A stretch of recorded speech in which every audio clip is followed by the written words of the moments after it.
La palabra de Dios en Proverbios capítulo 3 versículos del 1 al 7 nos dice: Hijo mío, no te olvides de mi enseñanza, y tu corazón guarde mis mandamientos, porque largura de días y años de vida y paz te añadirán. La misericordia y la verdad nunca se aparten de ti. Átalas a tu cuello, escríbelas en la tabla de tu corazón. Así hallarás favor y buena estimación ante los ojos de Dios y de los hombres. Confía en el Señor con todo tu corazón y no te apoyes en tu propio entendimiento. Reconócele en todos tus caminos y Él enderezará tus sendas. No seas sabio a tus propios ojos, teme al Señor y apártate del mal.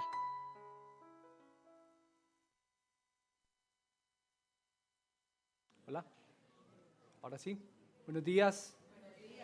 Eso, ¿qué tal? ¿Cómo están? Bien. Bueno. Qué bueno volverlos a ver, hermanos, ¿no les parece?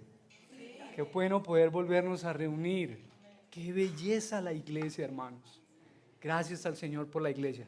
¿Podrías imaginar por un momento tu vida sin la iglesia, hermanos? Pero qué belleza, hermano, que justamente en medio de esa diversidad de lo que es la iglesia es que el nombre del Señor es glorificado. ¿Qué? Que el Señor une a personas que tal vez en otros contextos no tendrían nada en común. Une a jóvenes con ancianos, tal vez personas con mucha capacidad intelectual, tal vez con unos que no tienen tanta capacidad intelectual, en fin, y en toda esa diversidad, la belleza del Señor se ve. Quien nos une es Cristo. Una vez más nos reunimos para recordarnos unos a otros que quien nos une es Cristo, nuestro Señor, nuestro Salvador. Y bueno, hermanos, quiero invitarlos para que nos preparemos. Podemos chequear tal vez que nuestros celulares estén en silencio. Eso nos ayuda a poder escuchar la palabra con atención. Y quiero invitarlos, hermanos, a que oremos, ¿sí? Tomemos un momento para orar, para pedir al Señor. Al orar, hermanos, recordamos nuestra dependencia del Señor, que dependemos de Él. Así que roguemos a Él, a nuestro buen Señor, al labrador de su viña, que nos bendiga en esta mañana.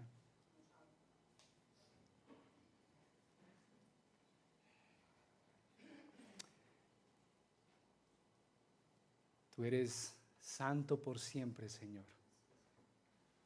Y toda tu creación, Señor, te adora. Toda la belleza de tu creación, Señor, habla de lo bello que eres tú.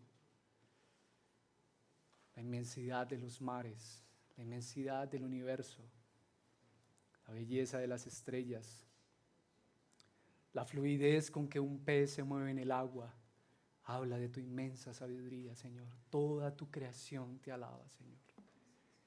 Y hoy, Señor, nosotros también te adoramos. Te damos gracias, Señor, porque si hemos cantado a tu nombre es por la obra que tú has hecho en nosotros. Te adoramos en este día, nuestro Señor, nuestro Salvador. Bendito Padre, tú que eres el labrador de la viña, que cuida de la viña. Te adoramos a ti, precioso Señor Jesús, quien eres la vid verdadera. Y a ti, precioso Espíritu Santo de Dios, que nos estás guiando hacia toda verdad, convenciéndonos de nuestros pecados y llevándonos al arrepentimiento, Señor. Te adoramos a ti. Háblanos, Señor, en esta mañana.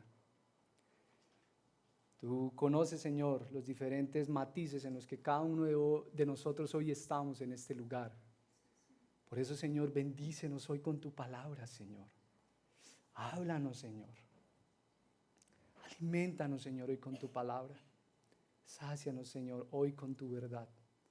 Eso queremos pedirte en el nombre de tu Hijo amado. Y te damos gracias, Señor. Amén y amén. Amén. Muy bien, hermanos. Hoy quiero invitarlos a que meditemos en un pasaje, hermanos, que seguramente muchos de ustedes ya habrán leído en algunas ocasiones, pero que dada la importancia de este mensaje, de este texto para la vida cristiana, pues es necesario meditar en él una y otra vez y otra vez, ¿sí? Y bueno, este pasaje en el cual hoy quiero invitarlos a reflexionar Es un pasaje que está relatado en el momento en el que Jesús va camino al huerto del Getsemaní con sus discípulos, ¿sí? Ya sabían que Jesús iba a morir y ya Jesús les había mostrado lo necesario de su muerte, que era necesario que Él fuera a la cruz.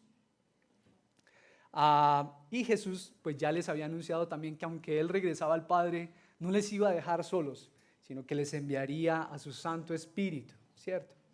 Y en el capítulo 14, versículo 23 de este texto que vamos a leer, Jesús les dice a sus discípulos: el que me ama obedecerá mi palabra, y mi Padre lo amará, y haremos nuestra vivienda en él.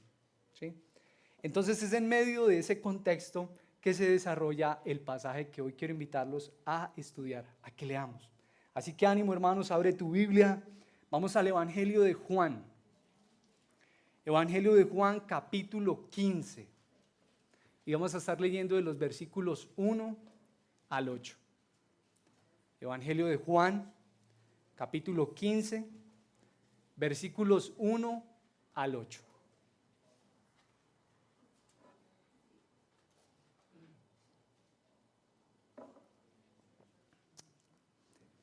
Bien, ¿ya lo tienen ahí? Eso. Vamos a leer entonces la palabra del Señor.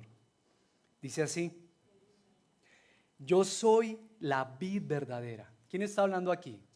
Jesús, ¿cierto? Yo soy la vid verdadera y mi Padre es el viñador. Todo sarmiento que en mí no da fruto, lo quita, y todo el que da fruto, lo poda para que dé más fruto. Ustedes ya están limpios por la palabra que les he hablado. Permanezcan en mí y yo en ustedes. Como el sarmiento no puede dar fruto por sí mismo si no permanece en la vid, así tampoco ustedes si no permanecen en mí. Yo soy la vid, ustedes los sarmientos. El que permanece en mí y yo en él, ese da mucho fruto, porque separados de mí nada pueden hacer. Si alguien no permanece en mí, es echado fuera como un sarmiento y se seca, y los recogen, los echan al fuego y se queman. Si permanecen en mí y mis palabras permanecen en ustedes, pidan lo que quieran y les será hecho. En esto es glorificado mi Padre, en que den mucho fruto y así prueben que son mis discípulos. Amén. Gracias al Señor por su palabra. Bueno, hermanos, encontramos aquí la séptima y la última declaración de Jesús de un grupo de expresiones que se ha denominado como los yo soy. ¿Tú recuerdas algunos yo soy que decía Jesús? ¿Qué dijo Jesús que él era? ¿Yo soy qué? Por ejemplo, yo soy el camino, la verdad y la vida. Yo soy la luz del mundo. Yo soy la sal de la tierra. Yo soy el pan de vida. Ajá. Yo soy el buen pastor. ¿Sí? Yo soy la resurrección y la vida. Y en el pasaje que nos es motivo de estudio, hoy el Señor dice: yo soy la vid verdadera. ¿Sí? Ahora, recordemos que en el Antiguo Testamento, cuando Dios se revelaba a Moisés en la zarza, y él les decía: Señor, ¿y yo qué les diré? ¿Y qué le dijo el Señor a Moisés? Diles que yo soy. Y justamente Jesús está haciendo uso de esa frase para recordar: yo soy. Yo soy Dios. Yo soy Dios. ¿Sí? Bueno, muy bien. Brevemente observemos 3 personajes que están en este texto. ¿Cuáles son esos personajes? A ver. Bueno, a ver, ¿cuál es el primero que se nombra? ¿Quién? La vid, que es ¿quién? Jesús. El primer personaje es Jesús y es ¿quién? La vid verdadera. La vid verdadera. ¿Cuál es el segundo personaje? ¿Qué es quién? El Padre. Y mi Padre es el viñador, el labrador, ¿cierto? El que cuida ahí la viña. ¡Qué belleza! ese padre. Y bueno, ¿y cuál es ese tercer personaje que aparecen ahí? Los sarmientos o las ramas, ¿cierto? ¿Que son quiénes? Nosotros, los discípulos, los creyentes, ¿sí? 3 personajes en este texto. Bueno, muy bien, en el Antiguo Testamento la vid era utilizada para referirse metafóricamente a Israel, ¿sí? En Isaías capítulo 5, por ejemplo, se esperaba que Israel diera buenas uvas, ¿sí? Pero dio uvas, ¿qué? ¿Alguien lo recuerda? Silvestres o amargas. Yo no sé cuántos de ustedes, bueno, de pronto ninguno de nosotros tengamos un siembro de uvas o tal vez de otro fruta, pero a veces cuando uno compra como una piñita que espera que sea oromiel dulce y sale amarga, ¿no? Cuando uno espera que salga dulce pero sale amarga. Bueno, eso le pasó a Israel. Debía producir buenas uvas, pero dio uvas amargas, ¿cierto? Y cuando se utiliza ese simbolismo es para mostrar que Israel no dio el fruto que se esperaba que diera como nación. No dio el fruto que se esperaba. A pesar de todos los buenos tratos de Dios hacia Israel, Israel no dio un buen fruto. Israel se corrompió como nación, ¿sí? Pero ahora llega Jesús y unas pocas horas antes de morir dice: yo soy la vid verdadera. Yo soy la vid verdadera, es decir, yo soy la vid genuina, la vid real, la legítima. De manera que Israel como nación no era más que simplemente una sombra de la vid verdadera que vendría. Jesús, la vid verdadera, la legítima, ¿sí?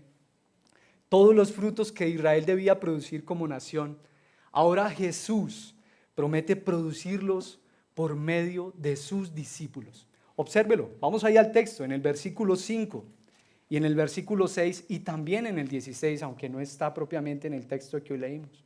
Versículo 5 dice: yo soy la vid, ustedes son los sarmientos, el que permanece en mí y yo en él, ese da mucho fruto, porque separados de mí nada pueden hacer.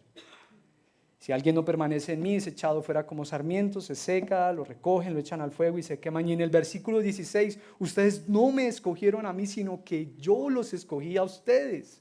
Y los designé ¿para qué? Para que vayan y den fruto y que su fruto permanezca, para que todo lo que pidan al Padre en mi nombre se lo conceda. Ahora, cabe hacernos la pregunta, ¿no? Bueno, pero ¿para qué nos escogió Dios? Y yo quisiera invitarlos a que miremos esta primera imagen que nos ayuda a pensar en eso, en la vid verdadera. Vea, ahí procuré buscar una imagen que nos ayudase a pensar. Jesús está diciendo: yo soy la vid verdadera, mi Padre es el labrador, ustedes son las ramas. Bueno, muy bien, pero cabe hacernos la pregunta, ¿no? ¿Para qué nos escogió Dios? ¿Para qué nos conectó con la vid en el momento de ser salvos? Y de primera instancia podríamos decir: para que produzcamos fruto. Para que produzcamos fruto.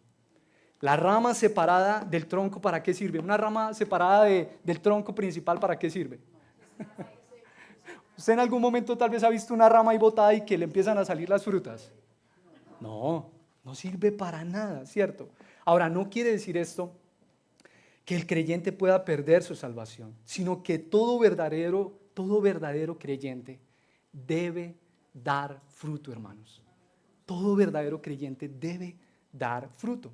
Si no da fruto, pues es porque no es un creyente. Es una evidencia de que no es un creyente, ¿sí? Pero si tú das fruto, hermano, es porque tú estás unido a la vid. Porque tú estás en la vid. Ahora, pensemos brevemente de qué tipo de fruto es que el Señor habla. ¿Cuál es ese fruto del que el Señor habla? ¿Cuál es ese tipo de fruto que debe dar un creyente? Bueno, en algunos contextos, por ejemplo, se piensa que ese fruto es ganar a otros, o tal vez discipular a otros, o tal vez nuestras buenas obras, ¿no? Ay, yo ahí tuve un fruto, ¿sí? O tal vez poner nuestros dones para servir en la iglesia. Bueno, Jesús no nos dice explícitamente de qué fruto habla aquí, a qué fruto se refiere, pero sí hay 4 pistas en este texto que nos ayudan a definir a qué se refiere ese fruto, a qué hace referencia ese fruto. Y el primero de ellos, vamos a ver esta siguiente diapositiva. El primero de ellos es que ese fruto es la marca distintiva de todo creyente. Ese fruto es la marca distintiva de un cristiano. Es decir, es aquello que nos permite decir, este sí es un creyente. Ah, pero este no es un creyente. Es como justamente, por eso lo quise poner de esa manera, ¿no? Como que eso no pertenece ahí. Y salen ahí piñas y nos dicen, no, es que esto es un árbol de uvas. No, hermano, espere, ese fruto no es de ahí, compadre. No me venga con esos cuentos, hermano. No me venga con eso, que eso no es así. El fruto es la marca distintiva de un cristiano. Es lo que nos permite poder decir, esta persona sí es un creyente o no es un creyente. ¿Sí? Como lo dice justamente en el versículo 8, miremoslo en el texto, donde dice, en esto es glorificado mi Padre, en que den mucho fruto y así prueben, así puedan dar evidencias de que son mis discípulos. ¿Cómo? Dando fruto. ¿Cierto? No importa, hermanos, aquí tal vez cuántos años tú lleves asistiendo a la iglesia, tal vez en qué instituto, tal vez hayas estudiado, o tal vez la cantidad de libros que hayas leído, ¿sí? Y no estoy restando importancia a eso, por favor, ¿sí? Pero lo que evidencia que somos sus discípulos es la presencia de ese fruto en nuestras vidas. ¿Bien? Bueno, miremos la segunda pista que nos ayuda a definir a qué se refiere ese fruto. Vamos a ir con la segunda. Bueno, el fruto del que habla aquí es un estilo de vida. El fruto del que habla aquí es un estilo de vida, no es una cosa que se produce de manera ocasional, ¿sí? Como que compartí el evangelio con alguien y creyó, ahí tuve un fruto, ¿sí? No es algo que se produce como de forma muy puntual o como estático. Sí, como no sé si de pronto alguno ha visto en alguna ocasión algún dibujo animado donde hay como un arbolito y ¡pum!, le sale un fruto, así como de la nada. ¡Pah! Pues cierto, eso no es así. No es algo que sucede así como de forma aislada. No, ese fruto es un estilo de vida. Eso es algo que se evidencia en los diferentes escenarios de la vida. Justamente por eso quise hacer alusión de esta imagen. El fruto es algo que se ve en toda nuestra vida.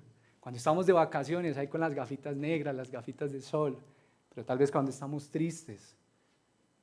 Es decir, en todos los escenarios de la vida se hace evidente ese fruto, es algo constante, no es simplemente algo como que, solamente cuando estoy alegre es que se ve ese fruto.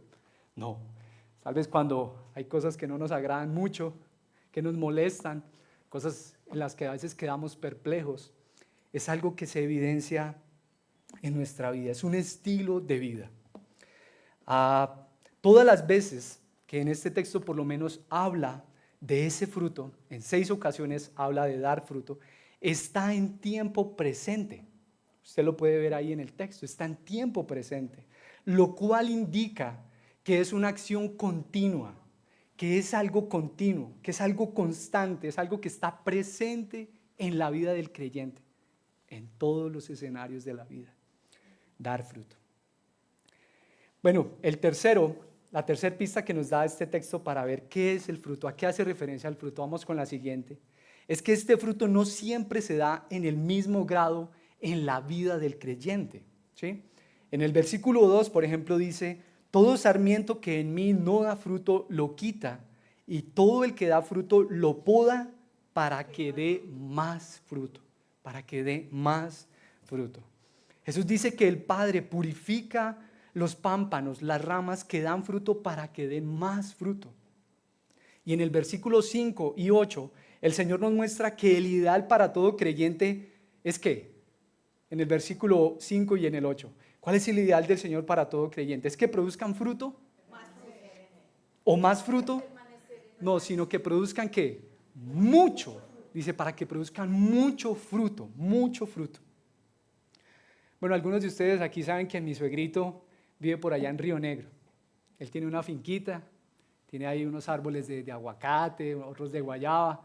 Y en alguna ocasión que fuimos con Meli a la finca del suegro, él tiene también un árbol de mandarinas, por eso quise traer esa imagen. Oiga, hermano, y estaba en cosecha ese árbol, pero eso estaba cargado de mandarinas, hermano. Yo no sé cuántos de ustedes han visto árboles así, que casi que las ramas como que se doblan de lo que están cargadas de fruto.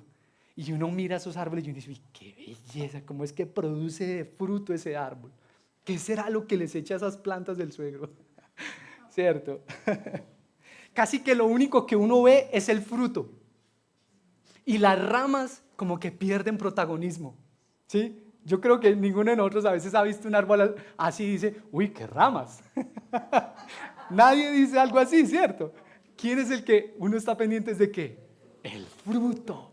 El fruto, qué belleza, esas mandarinas, ese fruto que está produciendo esa planta. Las ramas pasan a un segundo plano. Lo único que se ve es el fruto. Podemos ver así, hermanos, que hay varios grados de fructificación, por decirlo de alguna manera, en la vida del creyente. Por ejemplo, como en Marcos capítulo 4, versículo 8, la parábola del sembrador.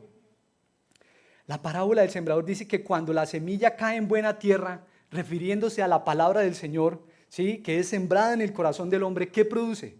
¿Lo recuerdan? No, pero dice que en unos produce al 30, en otros al 60 y en otros al 100 por uno, ¿sí? Es decir, todos los creyentes producen fruto. Todos los creyentes producen fruto, pero no en el mismo grado. No en el mismo grado. Pero el ideal y lo que el Señor quiere es que produzcan mucho fruto. Mucho fruto. Bueno, y la cuarta y última pista que nos da el texto para entender qué es ese fruto. Jesús nos enseña que el fruto en el creyente es aquello que glorifica al Padre. Y quise traer esta imagen y este punto está muy conectado con el anterior.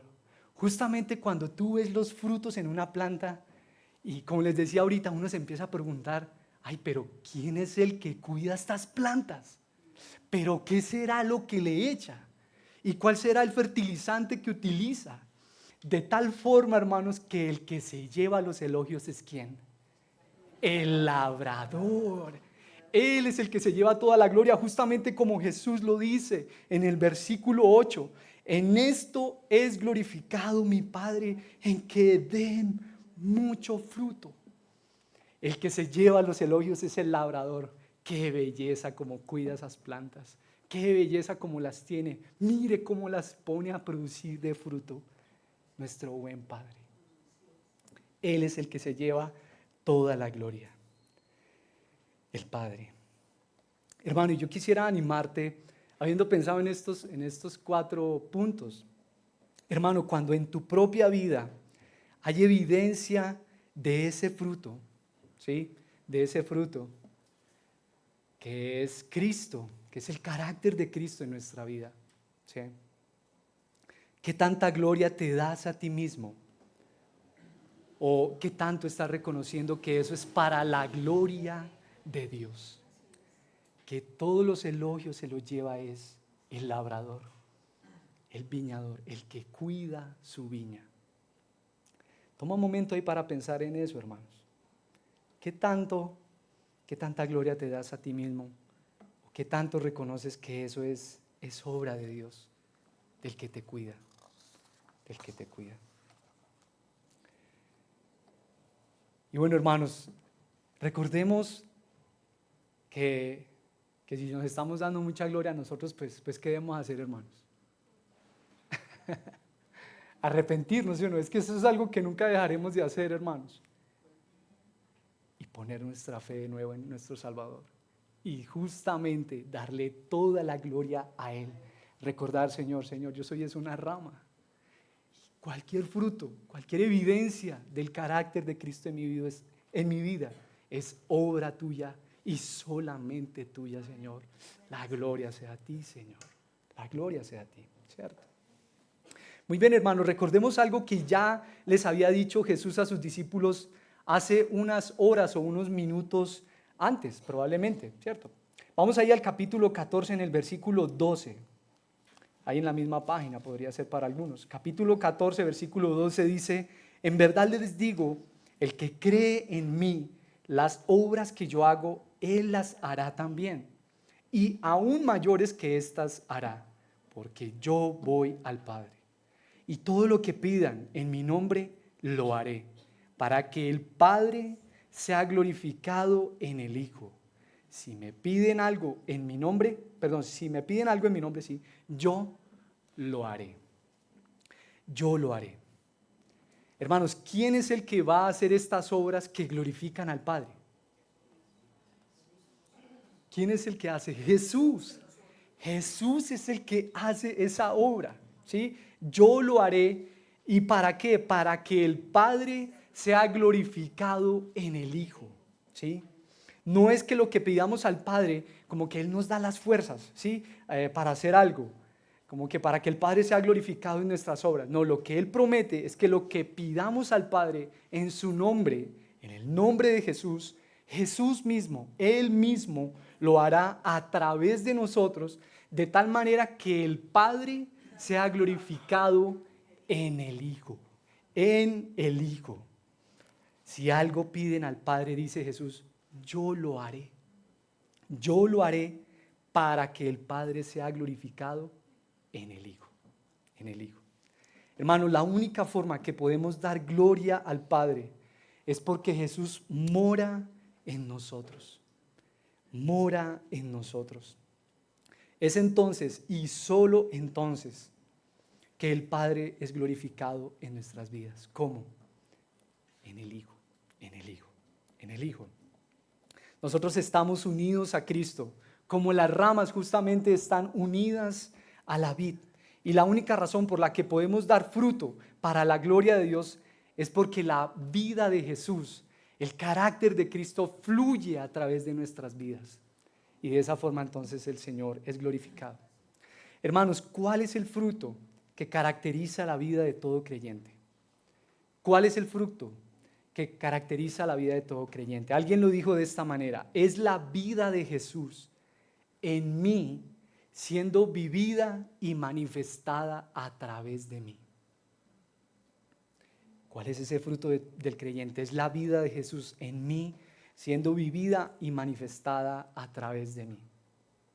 Pero ¿cómo así? ¿Cómo se producen las uvas en las ramas de la vid? ¿Es por el esfuerzo de las ramas para producir fruto? ¿Qué tal si miramos la siguiente diapositiva? ¿Cómo es que esas ramas producen fruto? Como lo decíamos ahorita, ¿cuántos hemos visto, por ejemplo, una rama de pronto ahí tiradita y está ahí como produciendo frutos? ¿Es posible eso? No, es absurdo, ¿cierto? No es posible. La única manera de que esa rama dé fruto es ¿cómo? Estando en la vid, permaneciendo en la vid, ¿cierto? Ese gráfico ahí nos ayuda a entender un poco más. Cristo es la vid, como el tronco principal, y los creyentes son las ramas, los pámpanos o los sarmientos, como lo dice en este texto, ¿sí? El hecho de que las ramas están conectadas a la vid hace que justamente la savia que fluye a través de la vid llegue a las ramas, y entonces las ramas entonces den el fruto propio de lo que les da la vid, de lo que les da la vid. Así que, hermanos, si Jesús es la vid y nosotros somos las ramas conectadas a la vid, eso quiere decir que nuestra vida, al estar conectados, por decirlo de alguna manera, a Jesús, ¿qué es lo que van a producir nuestras vidas? Si nuestras vidas están conectadas a Jesús, ¿qué es lo que van a producir nuestras vidas? El carácter de Jesús, la vida de Jesús, como nos lo recuerda Gálatas 2:20, ya no vivo yo, sino que vive es Cristo en mí. Vive Cristo en mí. Es la vida de Jesús reproduciéndose en mí. Tú y yo somos tan solo ¿qué? Ramas, pámpanos, ramas. Ahora te pregunto, hermano, ¿eso es algo muy agradable de escuchar? Pero justamente, hermanos,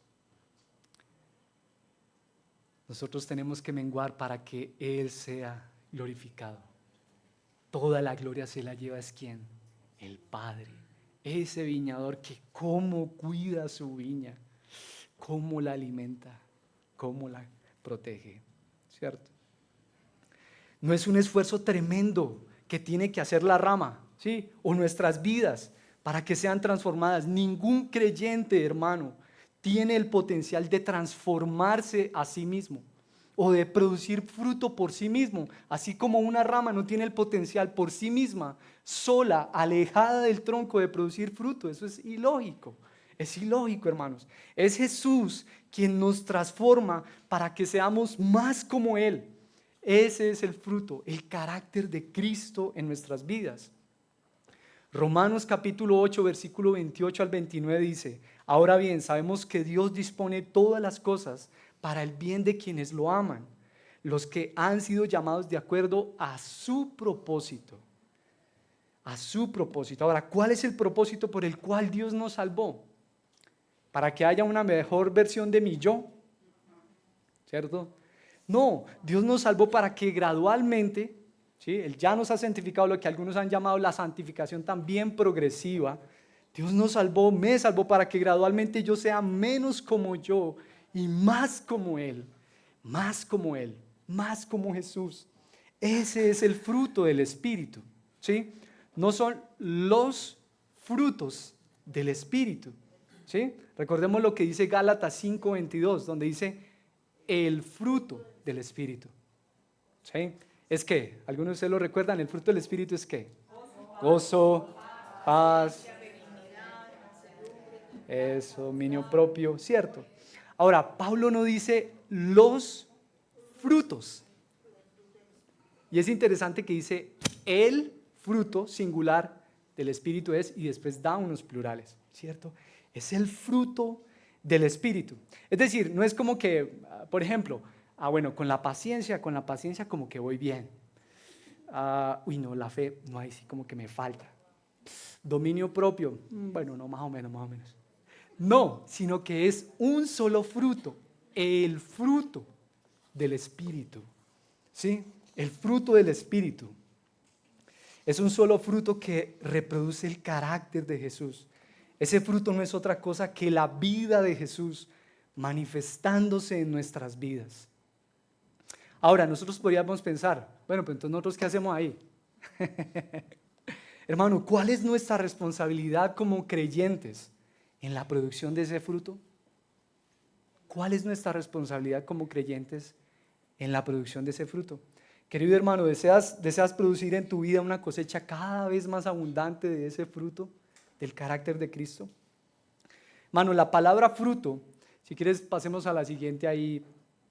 La palabra fruto aparece 8 veces en este texto que acabamos de leer, 8 veces en total.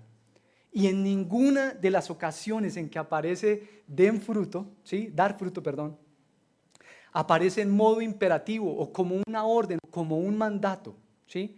Lo cual quiere decir que no hay un solo mandamiento dirigido al creyente como que, bueno, produzca fruto y dé fruto. Hermano, y no te pregunto, a veces no nos pasa así. No, yo tengo que dar fruto y tal. Pero el único mandamiento que sí aparece en este texto es ¿cuál, hermano? ¿Cuál ves ahí en el texto?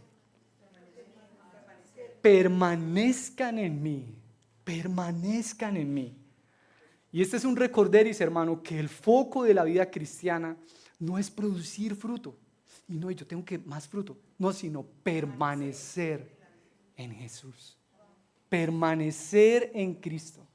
Así como justamente una rama permanece en la vid, ¿sí? Ahora, hermanos, ¿qué significa permanecer? ¿Qué significa permanecer? Bueno, básicamente la palabra significa lugar de morada. Podríamos poner algo así como hagan su lugar de morada en mí, nos dice Jesús. La vid verdadera, ¿sí? Significa mantenerse sin mutación en un mismo lugar, en un mismo estado o calidad. La palabra permanecer básicamente quiere decir quedarse, estar, ¿sí? Debemos tener claro que el creyente ya está en Jesús, ¿sí? No es como que nosotros tenemos que hacer esfuerzo, no, ya Jesús nos salvó y nos recuerda justamente a aquellas ramas que no pertenecíamos ahí y que hemos sido injertados. Ay, hermanos, éramos ramas muertas y Cristo por su misericordia, por su gracia nos injertó en Él para darnos vida, para que su vida sea dada a nosotros y los frutos que sean en nuestra vida no sean más que su carácter en nosotros, su vida en nosotros, ¿sí? Es mantener una comunión constante y consciente con Él. Es ocupar el corazón en Él y depositar en Él nuestra fe cada día, hermanos, de que mantengamos la dependencia que mantiene la rama de la vid. Todo lo que el tronco es para la rama, Cristo lo quiere ser para ti.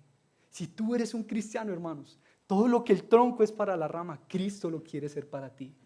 El que sostiene tu vida, el que hace que produzcas fruto, el que hace que tengas vida, hermano, vida.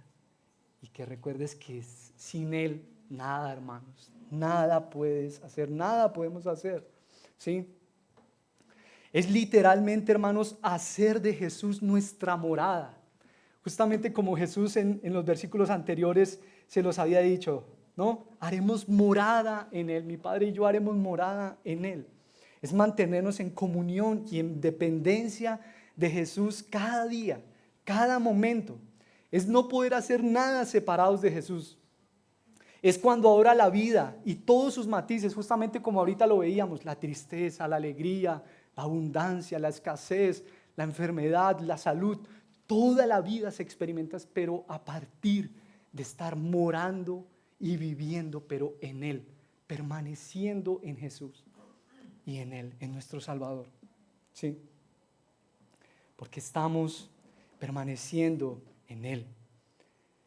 A tal punto que ya para nosotros como creyentes es difícil concebir la vida fuera de Él. Como que, ay, Señor, ya, es que como lo diría Pedro, no, Señor, pero es que ¿a dónde vamos? Si solo tú tienes palabras de vida eterna. Es como que ya no puedo concebir mi vida sin ti. ¿Sí? O como lo diría el versículo 8, hermanos, porque separados de mí, nada pueden hacer, nada, ¿cierto? Ahora, hermanos, muchas veces nosotros nos enredamos, ¿no? Justamente como las ramas. ¿No las ha visto usted cuando a veces se enredan así? Bueno, las ramas a veces se enredan. Ajá. Y a veces no le pasa a usted que a veces uno está como enredadito. Y las ramas normalmente ¿con quiénes se enredan? ¿O en qué se enredan? Con otras ramas, sí señor. ¿Y en qué más? ¿En qué más se enredan las ramas? En las cosas que, digamos, están ahí cerca de ellas, ¿no? Puede ser un palo, un alambre, en fin, etc. Y muchas veces, en una cerca, hermanos, y muchas veces nosotros nos enredamos, sí, como las ramas, hermanos. Estamos enredaditos. Oiga, hermanos, es que nosotros somos a veces complicaditos. A veces, ¿no? Iba a decir, a ver quién dice, a veces. ¿Cierto, hermanos? ¿Qué quiere decir esto, hermanos? Muchas veces, hermanos, nosotros podemos estar haciendo muchas cosas para el Señor. Bien sea de pronto en el hogar, al interior de la iglesia, en nuestro trabajo, en los diferentes escenarios de la vida, pero estamos totalmente desconectados de Jesús. Tal vez a veces hemos hecho de Jesús simplemente como una especie de talismán o de amuleto. Estamos experimentando la vida, pero totalmente lejos de Jesús. Podemos incluso estar haciendo muchas cosas para Jesús, para el Señor, pero totalmente alejados de Él, hermano. Y ahí, hermano, ahí es donde a veces nos empezamos a enredar, hermanos. Nos empezamos a enredar. Hermanos, la buena noticia es que recuerden quién es el labrador de esta viña. Ay, hermano. Usted no ve a veces una ramita enredada y como que, ay, venga, la desenredamos. Ahora imagínate el Padre. Este labrador, que qué belleza de labrador, hermanos. No te dejará desenredado. Esta belleza de labrador al que tú y yo podemos clamar, ay, Señor, desenrédame, Señor. Con una oración tan sencilla como esa, hermanos. A veces pensamos que son como cosas así muy, no, Señor, mira, estoy enredado, Señor. Como que me estoy enredando, Señor. Desenrédame, Señor.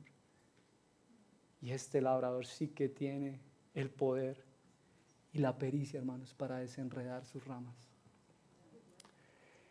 Hermano, yo quisiera invitarte a que tomemos un momento para pensar, hermano, en qué o en quién estás permaneciendo que no sea Jesús, hermano. ¿En qué o en quién estás permaneciendo que no sea Jesús?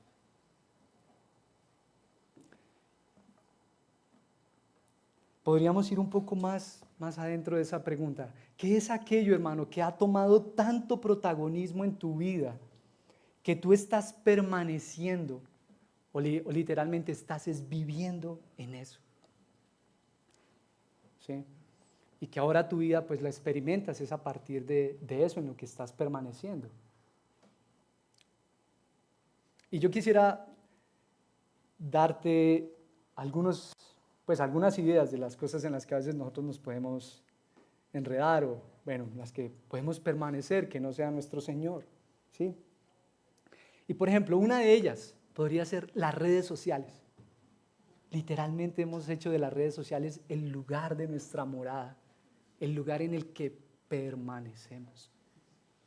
Y claro, ahora experimentamos la vida y vemos la vida a través de las redes sociales. Este es el accesorio que me falta, a este lugar es el que debo visitar, este es el carro que quisiera, etcétera, etcétera.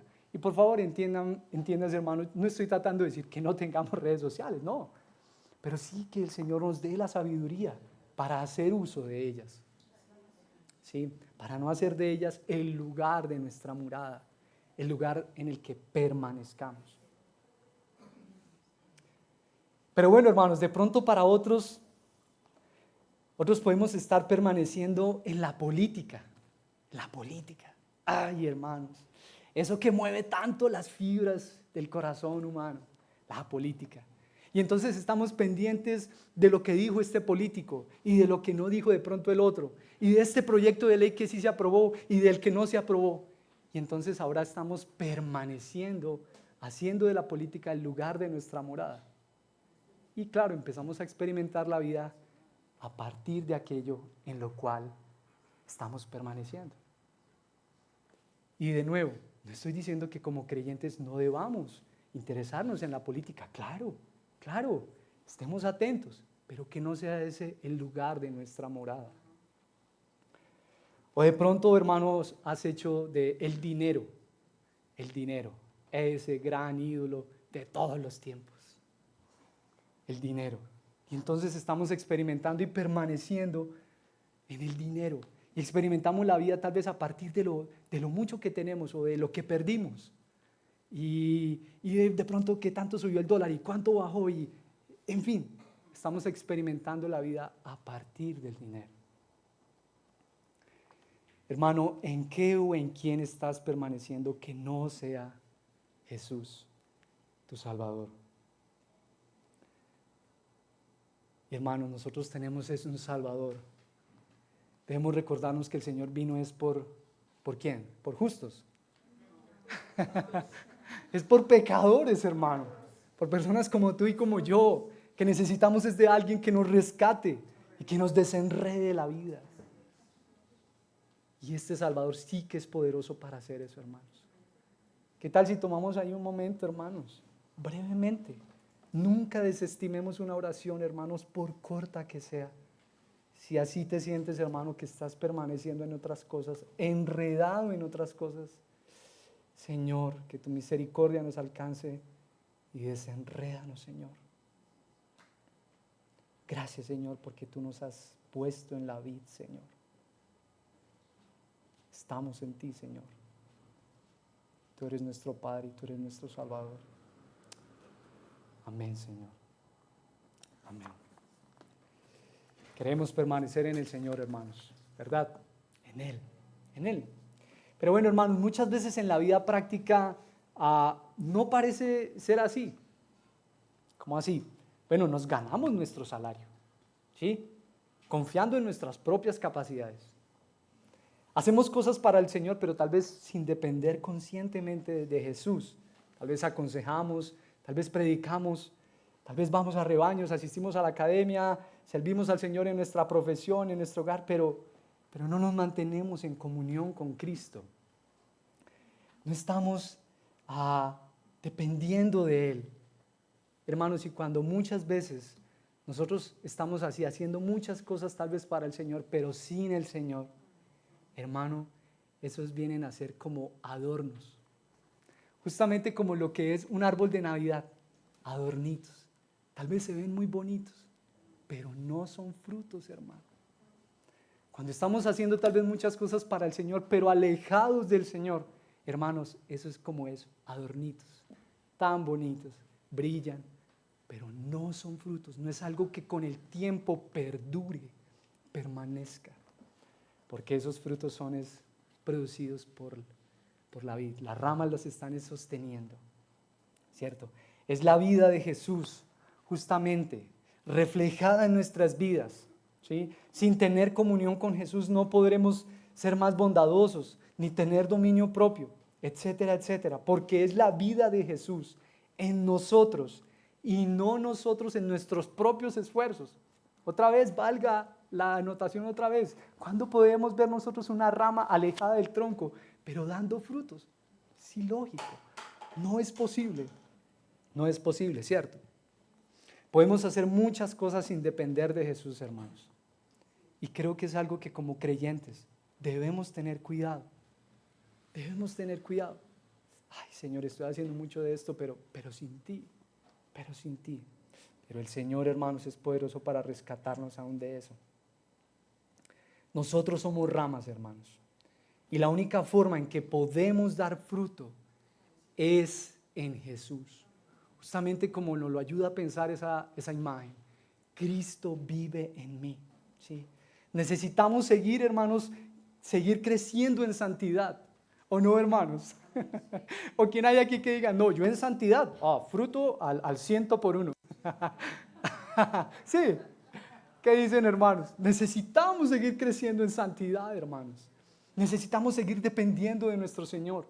O de pronto hay alguien que diga, paciencia. No, yo doy clases de paciencia. Ay.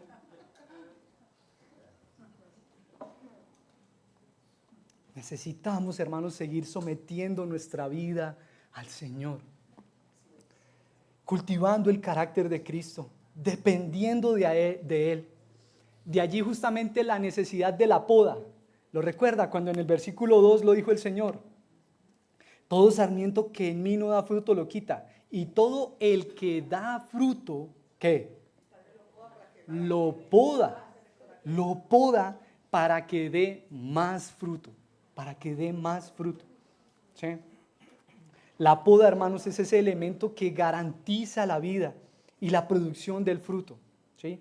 Y la palabra del Señor, hermanos, es la que nos limpia, justamente como lo dice ahí más adelante.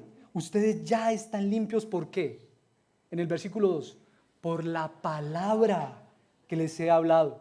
Hermano, cuando justamente, ¿dónde fue que tú y yo conocimos que éramos pecadores?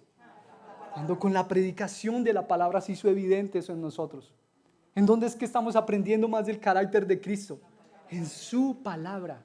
Y justamente esa palabra, la que nos está podando, el Señor podando sus ramas. Están dando fruto y las poda para que den más fruto. Más fruto. Dios el Padre, hermanos, debe quitar de nosotros todo lo que no es propio de Jesús, para garantizar que su vida y el carácter de Cristo sea más en nosotros. Más en nosotros. Hermano, 4 cosas para finalizar. 4 puntos tal vez que nos ayudan como a decantar lo que hemos visto en esta mañana. El primero es que Jesús es la vid verdadera a la que todo creyente está vitalmente unido. De tal forma que dé fruto y mucho fruto. Él es la vid genuina, la legítima, la verdadera. El segundo, hermanos, es que ese fruto es la vida de Jesús en mí, en ti, siendo vivida y manifestada a través de nuestras vidas. La vida de Jesús. Lo tercero, hermanos, es que para producir ese fruto y mucho fruto, debemos permanecer en Cristo, vivir en Él. Y lo cuarto, hermanos, es que el Padre a las ramas que dan fruto las poda para que lleven más fruto y de esa forma toda la gloria sea para el Padre, el labrador, el que cuida su viña. Hermanos, para finalizar, quiero animarte a que meditemos en 3 preguntas, hermano. 3 preguntas. Y la primera de ellas es, hermano, ¿hay evidencias del fruto en tu vida, del fruto de la vida en tu vida? Tal vez las respuestas más cortas podrían ser sí, no, o bueno, tal vez más o menos. ¿Hay evidencias de ese fruto en tu vida? Si la respuesta es sí, hermano, glorifiquemos al Señor. Glorifiquemos al Señor. ¿Por qué, hermanos? Porque esa es una evidencia de que es obra del Señor, de que es Él quien está haciendo eso en nuestras vidas. Y como lo dice el Señor, toda la gloria sea para el Padre, para nuestro Señor. Pero si tal vez la respuesta es no, bueno, yo como que no veo tanto ese fruto en mi vida. Hermano, roguemos al Señor, roguemos al Padre. Señor, yo quiero permanecer en ti. Señor, yo quiero vivir en ti. Quiero hacer de ti el lugar de mi morada. ¿Sí? Arraigado a ti. Y que ese fruto empiece a verse en mi vida. Quiero empezar a experimentar la vida, pero a partir de Cristo, permaneciendo en Cristo. La segunda pregunta, hermano, que quiero invitarte a pensar es, hermanos, ¿te está costando permanecer en Jesús? Hermanos, a mí muchas veces me ha costado permanecer. Hermanos, muchas de estas preguntas que yo te planteo es porque primero me las he planteado a mí mismo también. ¿Te ha costado permanecer en Jesús? Es decir, tal vez ves tu propia vida y dices, hay mucha falta de fe. O tal vez estoy permaneciendo en otras cosas que no son Cristo. ¿Sí? Hermanos, y el mandato de Jesús, hermanos, es interesante ver que cuando el Señor utiliza el verbo permanecer, ¿en qué persona está ese verbo? ¿En singular o en plural? Dice permanezcan, no dice permanece, dice permanezcan. Es decir, hermano, tú necesitas la iglesia, hermano. Tú necesitas a tus hermanos. Una comunidad de creyentes, hermano, en donde tú puedas ser vulnerable y justamente compartir eso. Me está costando permanecer en Jesús. Estoy teniendo estas luchas en mi fe. Me está costando. Donde tú puedas ser transparente. Una comunidad donde tengamos permiso para ser quien nosotros somos y expresar nuestras dificultades. Pero también una comunidad en donde se te es recordado. Ánimo a seguir a Cristo. Ánimo a permanecer en Él. Tú necesitas de la iglesia. Por eso dice permanezcan. Permanezcan. Necesitamos de nuestros hermanos. Y finalmente, hermano, quisiera animarte a pensar, ¿estás siendo podado? Tal vez ves tu propia vida y, uy, Señor, ¿cómo me estás puliendo el carácter, Señor? ¿Estás siendo podado? Hermanos, una vez más, miremos a nuestro Señor y alegrémonos. ¿Por qué, hermano? Porque como lo dice el versículo 2, eso es una evidencia de que estás dando fruto. Y como el texto lo dice, al que da fruto, el Padre lo poda para que dé más fruto, hermano. Para que sea más el carácter de Cristo, más el carácter de Cristo y menos el tuyo y el mío. Como lo diría uno de nuestros hermanos, si ves algo bueno en mí, eso es Cristo. Y todo lo demás soy yo mismo. Todo lo bueno en mí es Cristo. Que de esa forma entonces toda la gloria sea para nuestro Señor, para este labrador, para este viñador que cómo cuida su viña, cómo el Señor cuida su iglesia, hermanos. Pero quisiera hacer también un llamado a aquellas personas ahora que no son creyentes. Que tal vez tú miras tu propia vida y dices, bueno, Jesús, bueno, sí, es alguien muy querido. Bueno, sí, Jesús, el Hijo de Dios, pero tal vez para ti Jesús no es tu Salvador. Y yo quisiera animarte también, este mensaje también cobra relevancia para ti. ¿Y qué pide Jesús? ¿Cuál es el mensaje del Evangelio también para ti? Que te arrepientas de tus pecados, de querer vivir una vida pero alejado de Dios. Y tal vez queriendo mucho de lo que Dios puede dar, pero sin Dios. Yo quiero esto que Dios da, pero que Dios no esté en mi vida. El mensaje del Evangelio también es para ti, querido amigo o amiga que nos visitas. ¿Qué te pide el Señor? Que te arrepientas justamente de eso, de querer vivir una vida alejado de Él y que puedas poner tu fe y tu confianza, tu esperanza en Jesús. En Jesús, la vid verdadera, el que puede sostener toda tu vida, el que tiene el poder para sostener la vida de cualquier persona. Oremos, hermanos. Oremos, hermanos, tomemos ahí un momento para meditar en la palabra del Señor. Yo soy la vid verdadera, la genuina, la real. Mi Padre es el labrador. Ustedes son las ramas. Permanezcan en mí y yo en Él.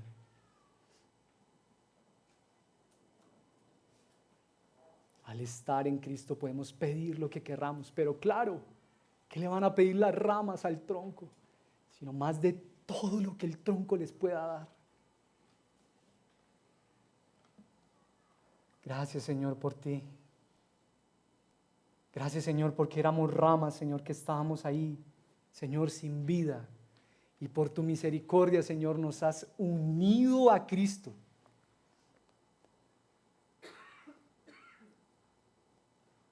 Nos has injertado en Cristo. Y ahora podemos tener vida por nuestro Señor, por nuestro Salvador. Señor, queremos rogar tu perdón cuando en ocasiones hemos visto los frutos, Señor, y nos hemos dado gloria a nosotros mismos, no reconociendo, Señor, que somos ramas y que toda la gloria, Señor, te la llevas es tú y solo tú, Señor, porque esto es una obra que tú haces en la vida de aquellos hombres y mujeres a los que tú unes a tu Hijo, para que sea la vida de tu Hijo reproduciéndose en aquellos hombres y mujeres. Gracias, Señor. Gracias, Señor, por el recorderis una vez más de que alejados de ti nada podemos hacer, Señor. Así como una rama alejada del tronco no puede hacer nada, no tiene vida, así nosotros sin ti, Señor, somos como ramas muertas. Pero gloria a ti, Señor. Y gracias, Señor, que nos has dado vida al unirnos a tu amado Hijo, nuestro Señor. Que bendito sea tu nombre. Y hermano, no te distraigas aún. Medita en la palabra del Señor. Medita en aquel labrador que te cuida. Medita en Jesús, la vid verdadera, que te sostiene y que está haciendo que des fruto, mucho fruto.